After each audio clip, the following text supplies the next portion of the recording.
more about the feminine aspect of God. Okay, this is another topic that's good. The feminine is zero, or darkness. Hold on, man. Get this Jose Cuervo. Ooh, Lord.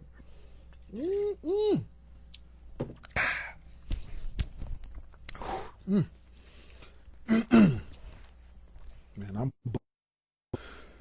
now, the feminine aspect of God should not be looked at in terms of gender. There's no gender in spirits. There's only polarity direction. Even polarity direction is physical. All right? So by polarity direction, I mean when something getting sucked in is feminine. When something getting pushed out is male. As you know, there's nothing out. There's no out. So all male, by the definition, is virtual. And all female is real. So when we say female, we mean androgynous. That means it contains the male and the female in it. There's no female and male. It's all together. When it expresses itself to continue to be, it has to split itself. So the male is actually a higher form of female energy in terms of projection. The female is a higher form of female energy in terms of magnetism. It's like the two pillars in the lodge. Okay? You have one pillar, you don't have the other one, the shit gonna fall. The both pillars together can be seen as female. But in the female, you have plus and minus, which is male and female. So the matriarch has a male and female polarity. If you study the Kabbalah from Kether to Chokmah to Bina, the dark energy, in order to express itself, must create male. So the male is a channel for that dark energy to continue to be. So it creates a male, then mates with the male to come out as female.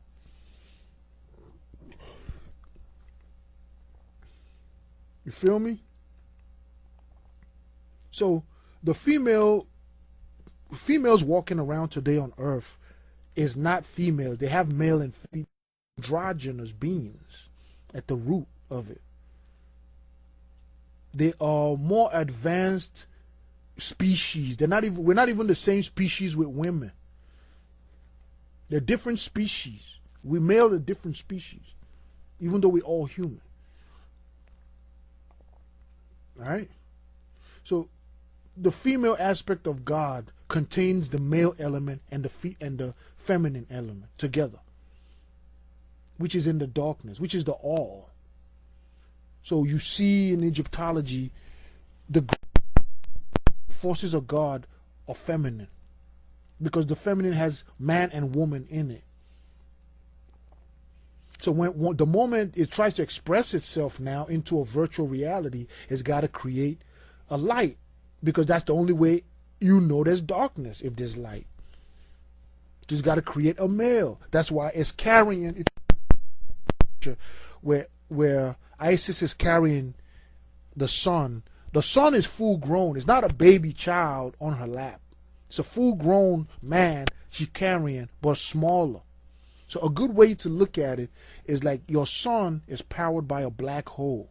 Every sun, every light in the sky is powered by a black hole. Males are not androgynous. Males don't have a womb. Okay? Okay? Look at the word androgynous. Androgen. Anderogen. Okay, I told you about Neanderthal. Anytime you see ender, it means man. Gene means creation. Androgen means man creator, generator of man or generator of human. Okay? So in the previous race before this dispensation, the males, the clitoris was as big as a dick. And they had a pussy. The first races, the initial races that came on earth that died off before this dispensation, when you run into them, they look beautiful and strong. They call them Amazons. But they had dicks and pussies. It's hard for people to accept now. Or you call them hermaphrodites. Right? Over time, it evolved. There's a lot of things that happened before it got to this state, which I won't get into in this lecture. Right? That's probably for another lecture entirely. But the woman, even as she is today, if she is truly conscious and taps into her power, she could have a child without a man. She could seed herself. But that perpetuates the problem because she's not supposed to perpetuate the physical earth. That's the whole point. That's the reason why we're in this state we are in today in the world. Is that her Pandora was opened, and through that Pandora, every terrible spirit came on the earth.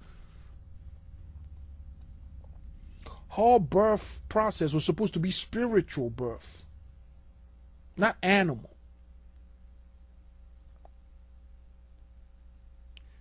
Right?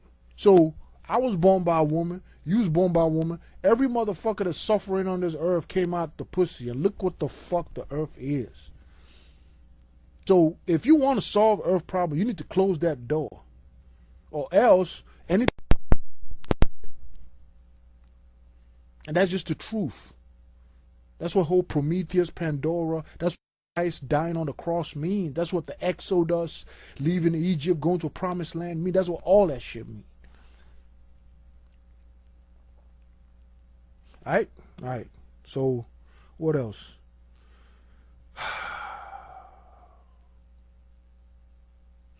Yahya Shiaza Selassie. Is that why the Bible said so and so begot so and so? Yes. Yes. You know, another thing I would like to point out is that the women stayed in the daddy's house and the males had to leave to go marry. That's why it's called marriage. The Marian ritual. Mary or water is a female ritual. In the scriptures they said a man will leave his family, mother and father, and be joined to his wife. What does that mean?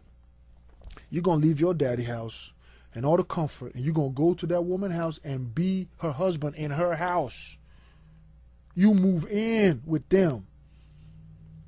That's the only way they could keep the bloodline pure, because they didn't have no Murray. They didn't have Murray to do the DNA test back then. So you fuck around and keep your son on the throne, but you have a bunch of niggas running around that not even from him and you don't know. So only way they could keep the throne pure was to make sure that it's the woman that was there and she the one spitting out the seeds. You can't, you don't need DNA tests for that. So in the previous dispensation, the man would leave his family, go to the woman, and join the woman's family and adopt the surname of the woman. Even today, if you look closely in today's world, in Igbo culture, marriage happens in the woman's compound. The man takes his umunna or his people, journeys to the woman's compound, is hosted by the woman's people.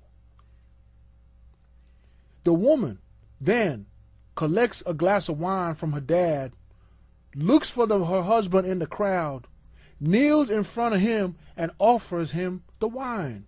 He sips it. She stands. He gives it to her. She sips. They both drink it. They married in the woman's compound. All right? It used to be he remained there. But now they changed it where she had to follow him back. But still, the ritual happens in the woman's home, not in the man's home. Okay, a lot of the Western societies inherited it where the woman's family pays for the wedding. You feel me? Now, look at the ritual that most of you do in marriage and how fucked up it is. That's why there's 90% divorce rate, because you're doing the wrong ritual. You walk in the egg up the fallopian tube to meet the sperm. How stupid is that? You ever seen anywhere in nature where the egg travels up the aisle to meet the sperm that's waiting there? Or is it the other way around? So the woman is supposed to be the altar. She's immovable. She's the darkness. She don't change. She's supposed to be already in the altar waiting with her face veiled. Right? The man represents the sperm. He enters the church from the south gate with his daddy and his brothers and the rest of his male counterparts that represent the nut that was bust in the pussy, which is a whole bunch of niggas. They travel down the fallopian tube. When they get to the edge of the altar, they fall back, and the man climb the altar and go join the egg, which is the woman. That's the real ritual. And y'all doing it backwards, and that's why all of y'all fucked up.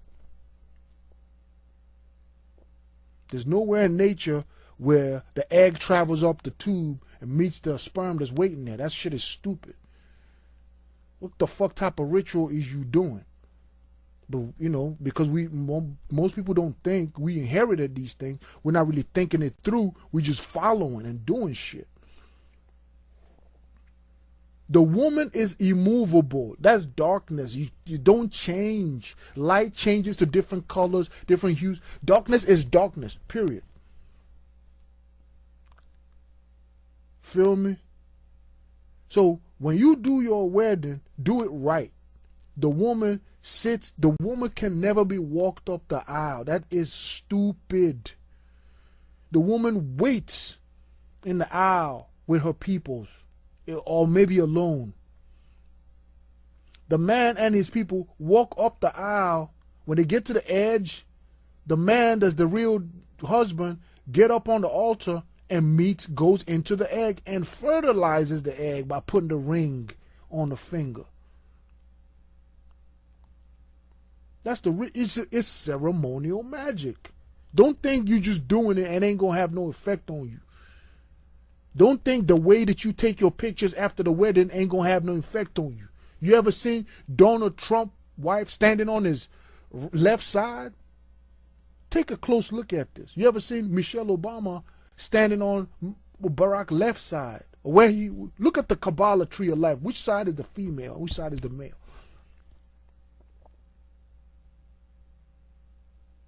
These little things miss people. That's why the God here. You apply these principles, it'll change everything, really.